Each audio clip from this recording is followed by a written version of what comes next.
Students, whatever homework is given to you, you have to submit it on the very next day between 8 am to 1 pm to the given WhatsApp number, and it is compulsory to submit your homework as your attendance will be marked on the basis of your submission. Hello students, this is Nitin Sharma and today we are going to start with our exercise 3.4.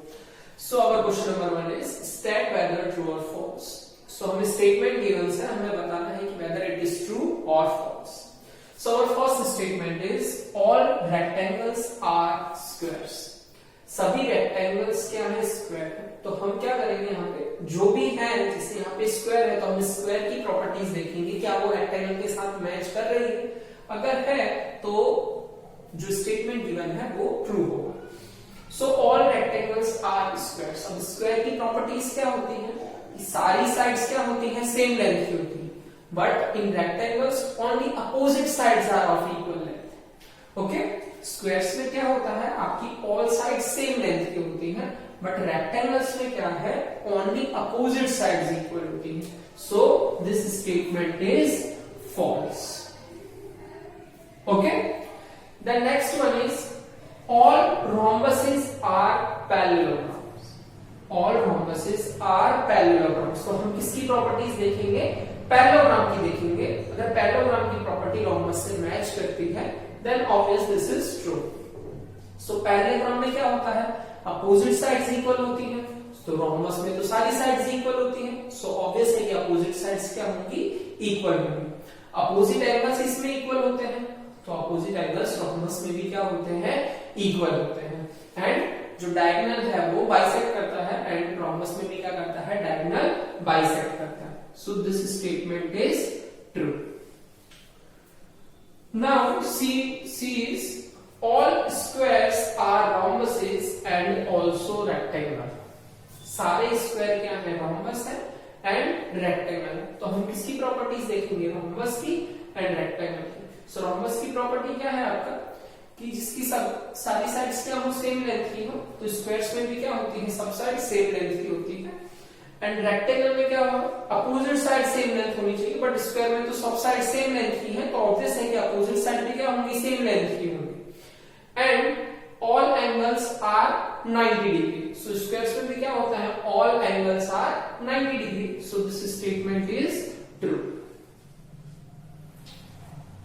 Now next one is all squares are not parallelogram. सारे squares parallelogram नहीं. सो हम parallelogram की property देखेंगे.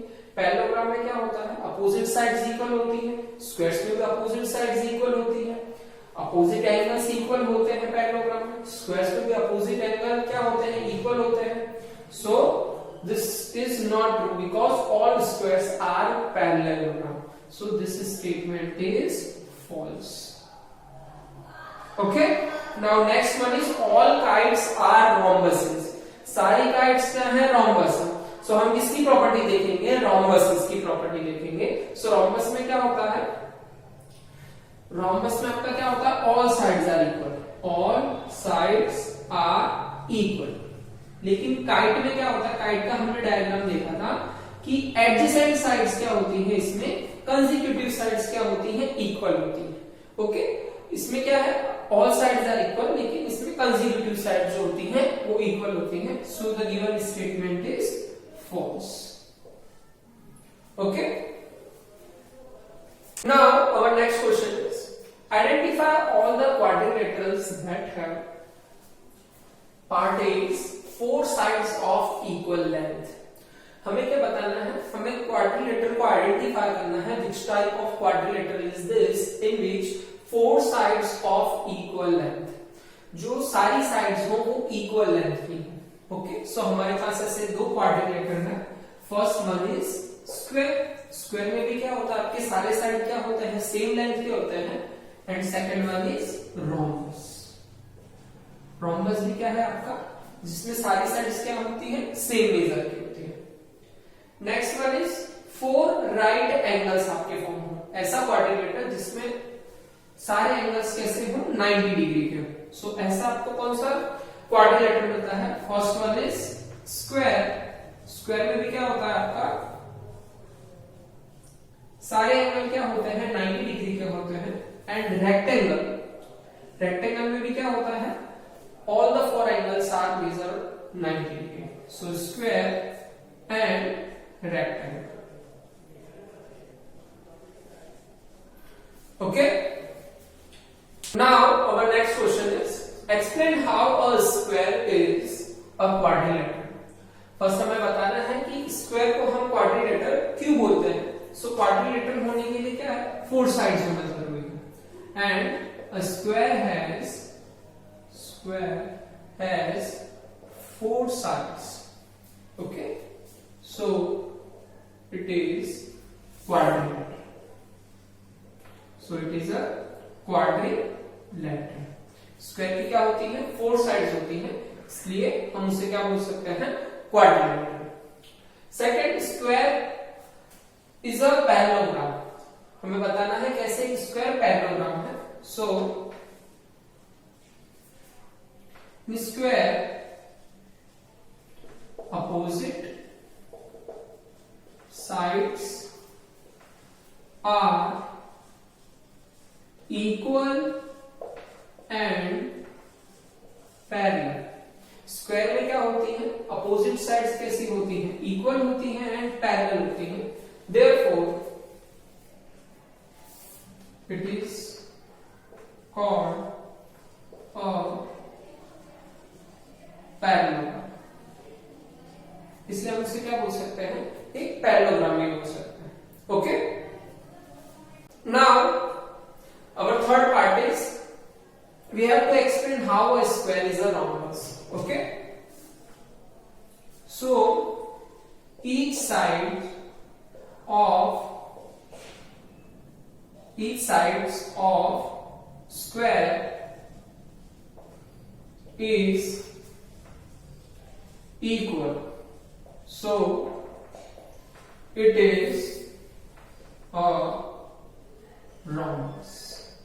Square की क्या होती है, हर side क्या होती है, इक्वल होती है. सो इसलिए हम उसे क्या बोल सकते हैं, rhombus. स्क्वायर की ऑल साइड्स सेम मेजर की होती है और rhombus में भी सेम प्रॉपर्टी है, इसलिए हम उसे क्या बोल सकते हैं, rhombus. Next one is how can you call a square to a rectangle. Okay, so एक स्क्वायर को हम रेक्टेंगल क्यों बोल सकते हैं, because each angle of a square measures 90 degree. So it is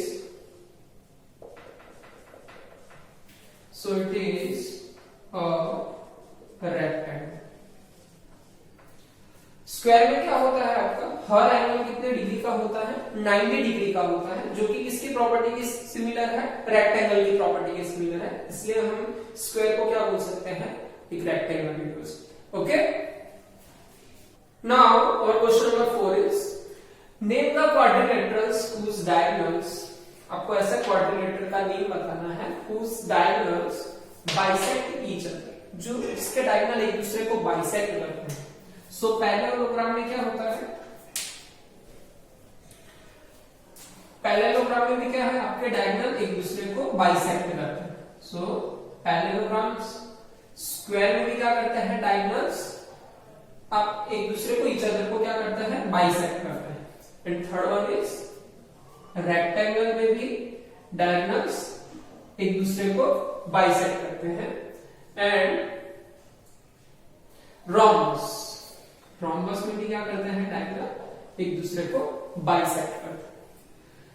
then next one is are perpendicular bisector of each other.